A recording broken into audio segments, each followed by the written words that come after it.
नमस्कार। मैं राकेश परमार। मित्रों, आज तो बहुत सारे विषय थे जिस पर बात किया जा सकता था, लेकिन आज मैंने विषय रखा है। एक पुराने फिल्म का गाना था कि अपनों पे सितम, गैरों पे रहम, ऐज़ान वफा ये जुल्म न कर। खैर, मैं गवैया तो हूं नहीं, ना ही मैं कवि और लेखक हूं कि उतनी बढ़िया शब्दावली का प्रयोग कर सकूं, लेकिन मैंने भाव उसी का पकड़ा है कि अपनों पे सितम, गैरों पे रहम। ये भारत के करीब करीब सभी राजनीतिक दलों पर लागू होता है। सबसे पहले बात करते हैं, अभी जो देश दुनिया में सर्वाधिक लोकप्रिय पार्टी है जिसका भारत में शासन है, भारतीय जनता पार्टी। मित्रों, अभी अभी भारतीय जनता पार्टी ने पश्चिम बंगाल में तृणमूल कांग्रेस के कूड़ा इकट्ठा करके अपना गोदाम भरने का प्रयास किया था। परिणाम हुआ कि अगर पार्टी सरकार में नहीं आई तो सारे कूड़े वापस उसी कूड़ेदान में चले गए। मैं कूड़ा कहने के लिए उन राजनीतिक लोगों से क्षमा नहीं मांगूंगा जो लोग अपने आप को कूड़े के भाव बेचने को तैयार हुए। हाँ, मैं बंगाल के उन प्रबुद्ध जनता से जरूर क्षमा मांगूंगा जिन्होंने इन कूड़ों को जनप्रतिनिधि का हैसियत दिया, जिनके औकात से, जिनके आशीर्वाद से ये लोग खुद को बेचने के लायक कर पाए, बना पाए। मित्रों, पश्चिम बंगाल के हादसा से अभी भारतीय जनता पार्टी उभरी नहीं कि इधर देश के हर कोने में दूसरे दलों पर अपने दलों से ज्यादा भरोसा करते हैं। यही मेरा मुद्दा है। भारतीय जनता पार्टी के वो करोड़ों कार्यकर्ता, जमीनी बूथ लेवल के वो वर्कर, जो उत्तर प्रदेश का मैं हूं, पहले उत्तर प्रदेश की बात कर ले। समाजवादी पार्टी की सरकार आती है तो समाजवादी के गुंडों से पीटे गए, उनके पुलिस से पीटे गए, प्रताड़ित किए गए। बहुजन समाज पार्टी की सरकार आई तो बहुजन समाज पार्टी का स्थानीय गुंडे और बदमाशों से पीटे गए, पुलिस के द्वारा प्रताड़ित किए गए। उनका कोई शरण में नहीं था, कोई उनका मददगार नहीं था। वो एक दूसरे के आंसू पोंछ लेते थे इस उम्मीद में कि हम और ज्यादा मेहनत करेंगे और अपना सरकार बनाएंगे, अपनी सरकार आएगी तो कम से कम इन लोगों के द्वारा प्रताड़ित होना नहीं पड़ेगा। मित्रों, ये वही भारतीय जनता पार्टी है जिन्होंने अपनी शुरुआत की थी। उस वक्त संसद में 2 सदस्य संख्या आई थी और सारे लोग, देशवासी से लेकर के राजनीतिक दल भी उनका मजाक उड़ाते थे कि 2 लोग हैं और ऊंची खाप सोच रहे। लेकिन तब के भारतीय जनता पार्टी के नेताओं ने अपना समझौता करना, अपना अस्तित्व बेचना, अपने आप को गिराना और अपने आप को गिरवी रखने जैसे कोई प्रयास नहीं किया। अटल अडवाणी चाहते तो कांग्रेस में तोड़फोड़ करके या कांग्रेस में मिल करके मंत्रिमंडल का आनंद उठा सकते। अटल जी चाहते तो 2 सीट की कीमत पर भी एक कैबिनेट मंत्री का दर्जा तत्कालिक सरकार दे सकती। निगम का चेयरमैन से लेकर के और भी कई तरह के बेनिफिट्स भारतीय जनता पार्टी के लाल कृष्ण आडवाणी, अटल बिहारी वाजपेयी, विजय राजे सिंधिया, सिकंदर बख्श, मुरली मनोहर जोशी, ये सब लोग चाहते तो उठा सकते थे। लेकिन इन लोगों ने देश का स्वाभिमान उठाया कि देश का स्वाभिमान मेरे लिए अहम है और हम पार्टी भी डिफरेंस है, हम फायदे के लिए कायदा नहीं भुला सकते। हमारा जो वसूल है हम उस वसूल को नहीं छोड़ सकते, चाहे सरकार बने या ना बने। हम सरकार बनाएंगे अपने बल पर, अपने बहुमत पर, और तब जा करके अपनी नीतियों को लागू करेंगे। लेकिन मुझे बड़ा अफसोस है कि भारतीय जनता पार्टी जो आज की पार्टी है, ये आज वाली पार्टी अटल अडवाणी वाली पार्टी नहीं है, ये मोदी और शाह वाली पार्टी है। लेकिन इस पार्टी ने भी, आप लोगों को ध्यान होगा कि दिल्ली में मात्र 4 सीट या 5 सीट की कमी रह गई थी विधानसभा के बहुमत में। उस वक्त मोदी जी का प्रभाव पूरा था, मोदी जी का पार्टी पर फुल पकड़ थी। अमित शाह और मोदी के ही नियंत्रण में पार्टी था, ऐसा नहीं था कि उनका नहीं चल रहा था। उन्होंने दिल्ली में 5 सीटों का इंतजाम करना उचित नहीं माना, जबकि 5 से भी ज्यादा विधायक 100 बिना किसी शर्त के, हालांकि उसको राजनीति के भाषा में बोलते हैं कि बिकने को तैयार थे, बेमोल बिकते, जो आप कीमत लगाते वही पर मान जाते। लेकिन भारतीय जनता पार्टी ने उन 4-5 विधायकों को नहीं खरीदा जो स्वयं बिकने को तैयार। हमने कहा कि चलिए ये पार्टी वही है जो पार्टी में डिफरेंस है, फायदे के लिए कायदा नहीं बुला। लेकिन यही पार्टी मणिपुर में क्या किया, मध्य प्रदेश में क्या किया, गोवा में क्या किया, ये सब आपके सामने है। मित्रों, मैं स्थानीय कार्यकर्ताओं और जमीनी स्तर के नेताओं के संघर्ष को नजरअंदाज करने की कभी नहीं सोचता। मेरा हमेशा से मानना है, मैं पहले के भी अपने वीडियो लाइव में या छोटे मोटे चैनलों पर मैं जहां बोलता हूं, मैं वही बात कहता हूं कि उस कार्यकर्ता का क्या दोष है जो 20 साल 30 साल से आपका झंडा उठा रहा है, आपके लिए दरी बिछा रहा है, अपने नेताओं के लिए मंच सजा रहा है, आप में भाषण करवा रहा है। जितिन प्रसाद जब आए तब भी मैंने कहा था, हालांकि जितिन प्रसाद वाला तो अब तक भी समझ में नहीं है कि वो किस लिए आए और क्या उनकी उपयोगिता है। क्योंकि अगर जितिन प्रसाद बहुत बड़े ब्राह्मण है तो लक्ष्मीकांत वाजपेयी है, लक्ष्मीकांत और ये लोग कौन से बड़े ब्राह्मण नहीं है, वोट पिलर नहीं है, मतलब आप इनको भरोसा नहीं करते हैं, ये आपके लिए बेमतलब के हैं। इन्हीं सब वाक्यों और इन्हीं सब बातों पर आज का मेरा फेसबुक लाइव है। कृपया आप अपना आशीर्वाद जरूर दीजिए और इस वीडियो को लाइक और शेयर। अगर कुछ बात गलत लगे तो आप लिखिए कि गलत लगे, आप कि राकेश परमार तुम एक गलत बोल रहे हो, और अगर लगता है कि मैं सही बोल रहा हूं तो मेरा हौसला बढ़ाइए, मेरा समर्थन कीजिए, मैं उसका आशीर्वाद कीजिए। मित्रों, भारतीय जनता पार्टी सिर्फ राज्य स्तर के नेताओं को नहीं तोड़फोड़ कर रही है और अपने पार्टी में शामिल कर रही है।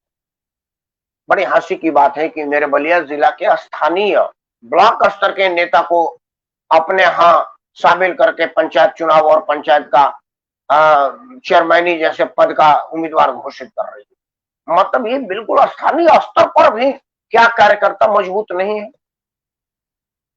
मैं उत्तर प्रदेश के बलिया का ही रहने वाला हूं, मैं वहीं का मतदाता हूं, मेरा इलेक्शन कार्ड वहीं का है। हालांकि मैं दिल्ली में रहता हूं, मेरा आधार कार्ड, पैन कार्ड, बाकी राशन कार्ड सब दिल्ली का है, लेकिन वोटर कार्ड मैं बलिया उत्तर प्रदेश का ही रखा हूं, क्योंकि मुझे अपने बलिया से प्रेम है, उत्तर प्रदेश से लगाओ।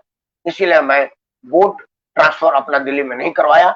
मैं वोट देने के लिए बलिया जाता हूं, अपने खर्चे से वोट देता हूं और अपने ही खर्चे से आता हूं। मैं किसी नेता को नहीं बोला कि अपने कंपेनियन में भी बैठा कर मेरे को लेकर चलो। मैंने ये भी किसी नेता को नहीं कहा कि कम से कम मेरा टिकट रिजर्वेशन तो करवा दो, रिजर्व नहीं हो रहा है, अभी आरएसी मिली हुई है। मैंने ये भी किसी से नहीं कहा। क्यों? क्योंकि लोकतंत्र में अपने बलबूते और अपने पसंद पर मतदान करना संविधान में नहीं लिखा है, तो मेरा अपना संविधान में लिखा है कि ऐसा हो। हालांकि भारत के संविधान में है कि फ्री इलेक्शन हो, फ्री वोटिंग हो, आप किसी लालच या दबाव में वोट ना दें। मित्रों, मैं बलिया का हूं तो बलिया के नेताओं के विषय में मुझे खूब एहसास पता है, हर पार्टी के नेताओं का, हर पार्टी के लोगों का। अब मैं किसी का नाम लूंगा तो होगा कि मैं फलाने आदमी को इंडोर्स कर रहा हूं, लेकिन मैं नहीं समझता कि उत्तर प्रदेश के बलिया जिला में जो 1857 के क्रांतिवीरों की धरती है, जो महामानव वीर कुंवर सिंह का जन्मभूमि है, मंगल पांडे जी का जन्मभूमि है, ऋषि भृगु की तपोभूमि है, चित्तू पांडे जी का जन्मभूमि है, लोकनायक जयप्रकाश नारायण का जन्मभूमि है, सर्वे चंद्रशेखर मैनेजर सिंह से लेकर के राकेश परमार तक का जो जन्मभूमि है, वहां पर प्रतिभा की कमी है किसी भी पार्टी। लेकिन वहां पता चला कि कोई बाहर के लोगों को बुला करके चेयरमैनी या कुछ पद देने की लालच हो रही है। मतलब स्थानीय स्तर पर भी, ब्लॉक स्तर पर भी नेताओं को शामिल किया गया। तो वो तमाम नेता जो कुछ तो मेरे सहपाठी ही हैं, मेरे साथ के पढ़े हुए हैं, जिनको मैं देख रहा हूँ करीब करीब 30-35 साल से भारतीय जनता पार्टी का झंडा ढो रहे हैं और भारतीय जनता पार्टी के नाम खुद को समर्पित कर दिया है। मेरे ही बलिया जिला का भारतीय जनता पार्टी का स्थानीय कार्यकर्ता हरियाणा के मुख्यमंत्री का ओएसडी रहा और 5 साल तक बड़ी कर्मठता, ईमानदारी और सहजता से ओएसडी का कार्यकाल निभाया। पूरे हरियाणा में उसकी त्रुटि बोलती थी, उसके काम में कहीं कोई त्रुटि नहीं। हमारे यहाँ का एक कार्यकर्ता पश्चिम बंगाल से राज्यसभा में आया, हमारे बलिया का कार्यकर्ता उत्तर प्रदेश से जाकर के भदोही से सांसद बना, 2-2 बार, 3-3 बार। हमारे यहाँ का बलिया का कार्यकर्ता पश्चिम बंगाल से सांसद विधायक बना। हमारे यहाँ के बलिया के लोग झारखंड में, अब पहले बिहार में होता था झरिया, अब झारखंड हो गया है, वहां से विधायक और वहां के राजनीति में है। हमारे बलिया का लोग दिल्ली विधानसभा में है, दिल्ली की राजनीति में है। हमारे यहाँ के लोग दिल्ली में अध्यक्ष स्तर की हैसियत रखते हैं, निगम पार्षद हैं। मतलब बलिया के लोग बलिया से बाहर अपना नाम कमा रहे हैं, अपना काम कर रहे हैं और लोगों का दिल जीत रहे हैं। और बलिया में ही उनको अपने ही पार्टी में कदर नहीं है, बाहर का लोगों को बुलाया जा रहा है। मतलब ये गैरों पे रहम अपनों पे सितम, ऐ जाने वफा ये जुर्म न कर, ये बात लागू होती है कि नहीं?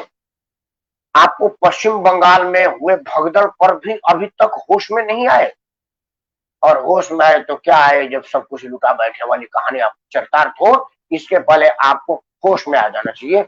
ये सीधा संबोधन मैं आदरणीय नरेंद्र मोदी जी, अमित शाह जी से कर रहा हूं, क्योंकि जेपी नड्डा का तो कोई रोल है नहीं, कोई मतलब नहीं है, इसलिए उनसे कहने का कोई फायदा नहीं है। हालांकि वो भारतीय जनता पार्टी के राष्ट्रीय अध्यक्ष हैं, लेकिन मुझे मालूम है कि उनका कोई मतलब नहीं।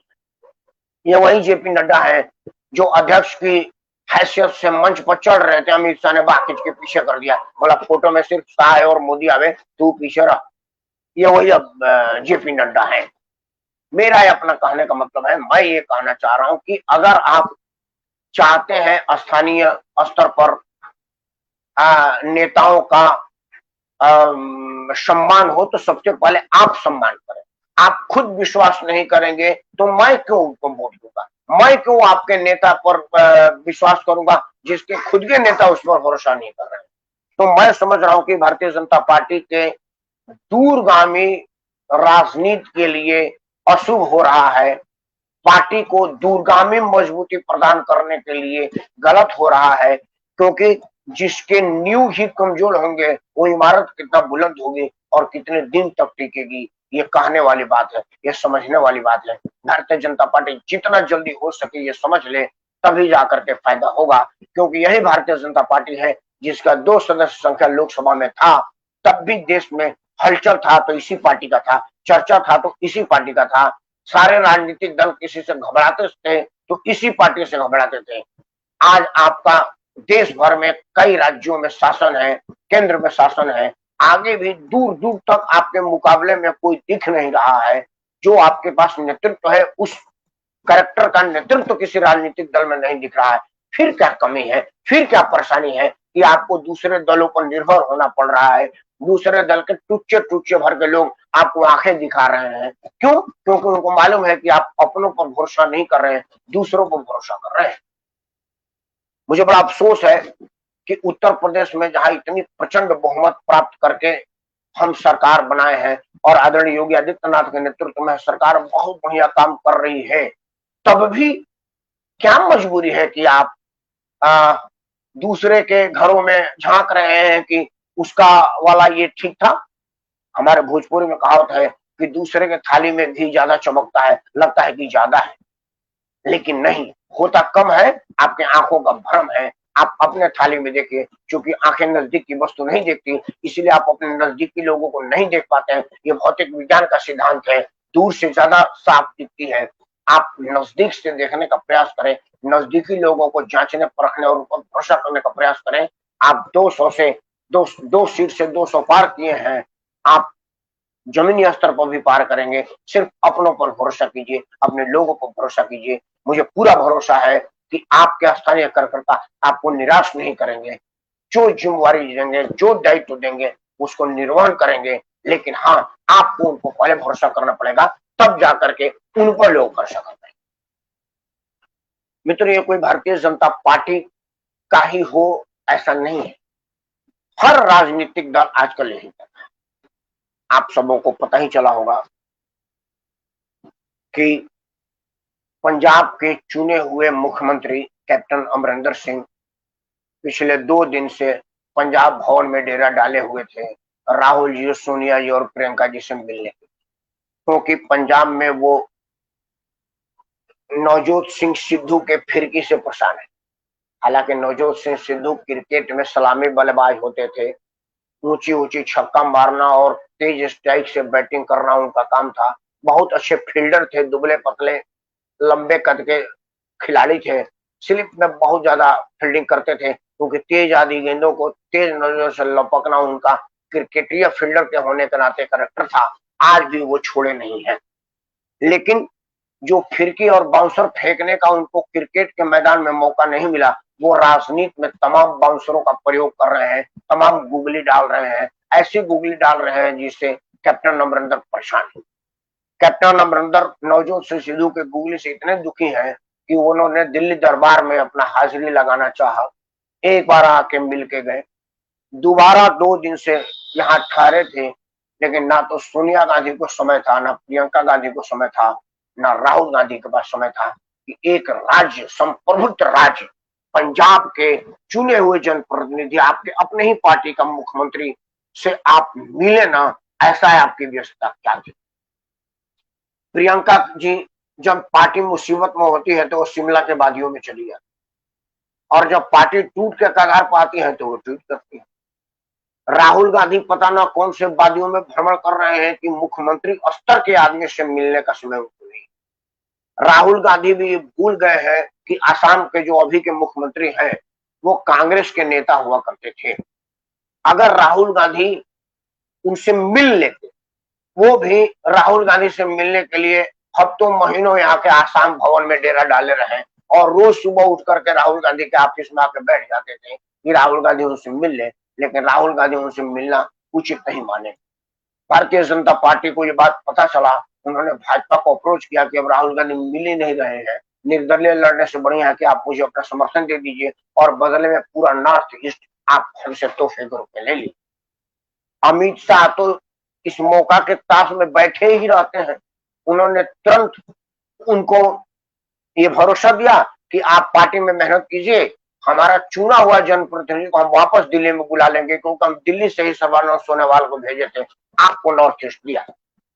आज आसाम में पहले से भी ज्यादा बेहतर स्थिति में भारतीय जनता पार्टी की सरकार है, और मुख्यमंत्री जो कि आपका मुख्यमंत्री होता था, अब वो भारतीय जनता पार्टी का मुख्यमंत्री है, हेमंता विश्व शर्मा।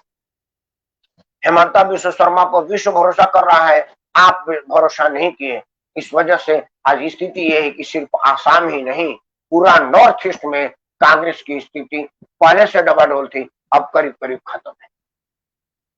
राहुल गांधी अभी इस बात को याद ही नहीं रख रहे हैं, नहीं तो पंजाब के मुख्यमंत्री से मिल लेने का समय निकाल लें। अब पंजाब के मुख्यमंत्री तेरे कूचे से होके बर्बाद चला, मैं बड़ा दूर, मतलब ये गाना है ना कि मैं बड़ा दूर चला, तेरे महफिल से होके बड़ा मजबूर चला, मैं तो बड़ा दूर चला। तो कैप्टन अमरिंदर राहुल गांधी के घर से पंजाब भवन तक और पंजाब भवन से चंडीगढ़ तक सिर्फ यही सोच रहे होंगे कि यार उम्र के इस पड़ाव में पंजाब की पूरी जनमानस की शक्ति लेकर के अगर मैं आ रहा हूं, राहुल गांधी नहीं मिल रहा है, तो फिर राहुल गांधी किससे मिलते? ये तो हर देशवासी जानना चाहेगा कि राहुल गांधी मिलते किससे? वो चुने हुए जनप्रतिनिधि से नहीं मिलते, जो उनका मुख्यमंत्री उन्हीं के पार्टी का मुख्यमंत्री है, वो इस टाइम मुसीबत में है। आप मिल के उसको 2 टूक कह देते कि भाई नवजोत सिंह सिद्धू को हम ही ने भेजा है ताकि तुम एकदम स्वतंत्र और स्वच्छंद रूप से काम ना करो, तुम्हारे ऊपर से एक अंकुश हो, तो कैप्टन साहब मान लेते कि ये गुगली हमारे अपने पार्टी के द्वारा डाली गई है, अब इसको झेलना ही पड़ेगा, इसको खेलना ही पड़ेगा। तो वो अपनी कुशलता के हिसाब से, अपने क्षमता के हिसाब से उसको खेलते, उसको झेलते। लेकिन ना तो आप उनको खेलने दे रहे हैं, ना झेलने दे रहे हैं, उनकी स्थिति साफ छुछुंदर की कर दी है। अब पंजाब में विरोधी दल के लोग ये कहेंगे ना कि यही कैप्टन पर भरोसा करेंगे जिसका उसका खुद का कैप्टन पर भरोसा नहीं किया, उसे मिला तक नहीं, तो ये जगहसाई होगी कि नहीं? ये कैप्टन अमरिंदर के लिए मोरल डाउन करने जैसी बात है कि नहीं? कैप्टन अमरिंदर जाके पंजाब में क्या कहेंगे कि आप हम पर भरोसा करिए, हम वही आदमी है जिस पर राहुल गांधी, सोनिया गांधी, प्रियंका गांधी जो कांग्रेस का आला कमान है वो भरोसा नहीं की, आप करिए। तो पंजाब की जनता पूछेगी ना कि भाई कैप्टन साहब आप ये बताइए, मैं आप पर क्यों भरोसा करूं जिस पर आपके पार्टी के लोग भी भरोसा नहीं करते। जो पंजाब में आपका नायब है वो आपको वैल्यू ही नहीं देता, वो सार्वजनिक तौर पर कहता है कि कैप्टन कौन कैप्टन, मेरा कैप्टन तो राहुल गांधी है। जब पंजाब में मंत्री थे नवजोत सिंह सिद्धू, तब वो कहते थे पत्रकार के पूछने पे कि आप कैप्टन साहब से मिले क्या, तो कहते थे कौन कैप्टन, पंजाब में कोई कैप्टन नहीं है, मेरा कैप्टन तो राहुल गांधी दिल्ली में रहता है और मैं अपने कैप्टन जब चाहे मैं मिलूंगा। मतलब सार्वजनिक मंच की बात कर रहा हूं, ये कोई बंद कमरे की राजनीति नहीं है जैसा भारतीय जनता पार्टी में बंद कमरे में होती है, हर एक दूसरे का टांग खींचते हैं, लेकिन बाहर आके बिल्कुल बढ़िया। आपने उत्तर प्रदेश के पूजनीय योगी आदित्यनाथ को देखा, वो केशव प्रसाद मौर्य के घर गए और मौर्य बाहर निकल के कहे कि अब सब कुछ खत्म, सिर्फ भारतीय जनता पार्टी का पिछले रिकॉर्ड को तोड़ने के लिए हम सब लगे हैं और केशव प्रसाद मौर्य बिल्कुल ईमानदारी से लगेंगे, ऐसा मुझे भरोसा है, क्योंकि उत्तर प्रदेश में थोड़ी बहुत स्थिति खराब होती देख करके भाजपा का पूरा आला नेतृत्व, आरएसएस का पूरा आला नेतृत्व लखनऊ में डाल दिया है। क्यों? क्योंकि उनको पार्टी बचानी है, मुख्यमंत्री रहे ना रहे, कौन रहेगा क्या रहेगा, ये लेट हिम डिसाइड लेटर, उसको हम बाद में निर्धारित कर लेंगे। पहला काम है पार्टी बचाना, पार्टी का सरकार बनाना। लेकिन राहुल गांधी को दिख ही नहीं रहा कि वो पंजाब में सरकार बचाना चाहते हैं, बनाना चाहते हैं, या पंजाब के सरकार को भी भारतीय जनता पार्टी को तोहफे में देना चाहते हैं, समझ में नहीं आया। क्यों? क्योंकि कैप्टन से वो नहीं मिले, लेकिन पंजाब कांग्रेस का अध्यक्ष से फोन करके पूछा कि एमएलए की स्थिति क्या है। वहां के वरिष्ठ भाजपा कांग्रेस नेताओं से वहां के विधायकों की मन स्थिति जानना चाहते हैं और जिस कैप्टन के जिम्मे वहां की सरकार है उसे नहीं मिलना चाहते। ये किस तरह की राजनीति है? ये फिर लागू होता है ना कि गैरों पर रहम अपनों पर सितम, ऐजान वफा से जुल्म न कर। अगर राहुल गांधी कैप्टन पर भरोसा नहीं कर रहे हैं, जिनके नेतृत्व में सरकार चल रहा है उन्हीं के रहम करम से, तो वहां के नेताओं से भरोसा करेंगे कि वहां के विधायकों की क्या स्थिति है, क्या ये राजनीति ठीक है? देश के दो सबसे बड़ी पार्टी, एक की सरकार है और एक विपक्ष में है, और उन लोगों को अपने ही नेताओं पर इस तरह का विश्वास और भरोसा है, तो ये देश कहाँ जा रहा है ये समझने की बात है। और कार्यकर्ता की क्या भाव और वैल्यू है ये समझने की बात है कि जो मुख्यमंत्री को नहीं मिल पाता, तो हम जैसे कोई साधारण कार्यकर्ता अगर चाहे कि मैं राहुल गांधी से मिलकर अपने मन की बात कह दूं, तो वो कहाँ कह पाएगा? ये सब हम सब सोचे समझे, ये समझने की बात। मित्रों, सिर्फ भारतीय जनता पार्टी और कांग्रेस पार्टी नहीं, छोटी पार्टी, बड़ी पार्टी और जिला स्तर और ब्लॉक स्तर की पार्टियां भी अपने अपने ऐड करें। आप सबने एक बात सुना होगा कि 4 दिन पहले स्वामी प्रसाद मौर्य ने कहा था कि भारतीय जनता पार्टी केंद्रीय नेतृत्व के भरोसे होती है और वो जो केंद्रीय नेतृत्व चाहेगा वो मुख्यमंत्री बनेगा। मतलब पार्टी सामूहिक जिम्मेवारी के तहत चुनाव लड़ेगी और चुनाव हो जाने के बाद मुख्यमंत्री का चयन होगा। मतलब सीधे सीधे योगी आदित्यनाथ के प्रतिभा पर प्रश्न, उनके मुख्यमंत्री होने पर सवाल। इधर जैसे केशव मौर्य ने स्वामी प्रसाद मौर्य ने ये बयान दिया, उसके अगले ही दिन सुभाष सहनी ने ये बयान दे दिया कि भाई एक काम करिए, डॉक्टर सुभाष के नाम पर चुनाव लड़िए, हमारा लोग तो हमको मुख्यमंत्री बनाना चाहते हैं, लेकिन चलिए मैं तो बड़ा त्यागी आदमी हूँ, दधीच का हड्डी हूं, मैं मुख्यमंत्री ना सही उप मुख्यमंत्री ही सही, आप हम उप मुख्यमंत्री हो सकते। मतलब भरोसे की राजनीति, दो 3-4% वोट में 5-5-6 नेता पैदा हो रहे हैं, उस पर भी ये हाल है कि वो कोई मुख्यमंत्री से नीचे बात ही नहीं करता। यही हाल बिहार का था। बिहार का भी एक सहनी खुद का सीट नहीं बचा पाया, उसको केंद्र में मंत्रिमंडल चाहिए, राज्य में 2-2 मंत्री चाहिए, खुद का मुख्यमंत्री सीट नहीं बचा पाया। ये इसलिए हो रहा है क्योंकि हमें अपनों पर भरोसा नहीं है, दूसरों पर भरोसा है। भारतीय जनता पार्टी को सोचना पड़ेगा कि जिस आदमी का खुद का सीट सुरक्षित नहीं है, वो खुद अपने दम पर कहीं से भी चुनाव प्रभावित कर देने और खुद जीत जाने की क्षमता में नहीं है, वो कह रहा है कि हमको मुख्यमंत्री बनाइए, हमारे लोग मुख्यमंत्री मांग रहे हैं, और नहीं तो कम से कम मुख्यमंत्री का घोषित करिए। देखिए 2022 और 24 दोनों कितना खटाक साथ जीतते हैं। ये कहने की हिम्मत तो क्यों कर रहा है? क्योंकि उसको पता है कि भारतीय जनता पार्टी अपने लोगों पर कम, दूसरों पर ज्यादा भरोसा करती है और वो जरूर हमको मुख्यमंत्री घोषित कर। भारतीय राजनीति में इस गिरावट पर मैं दुखी हूं। आप कैसा सोचते हैं कृपया हमको जरूर बताइएगा, और अगर ये वीडियो पसंद आए तो इसको लाइक और शेयर करिए, ताकि आपकी बात आपके माध्यम से आपके लोगों तक पहुंचे और ये पहुंचते पहुंचते नेताओं तक जाए और नेता इस बात को से सबक लें कि भाई गैरों पे रहम अपनों पे सितम उचित नहीं है। इन शब्दों के साथ मैं राकेश परमार आप सबको सादर माफ करता हूँ। जय हिंद, वंदे मातरम। भारत माता की जय।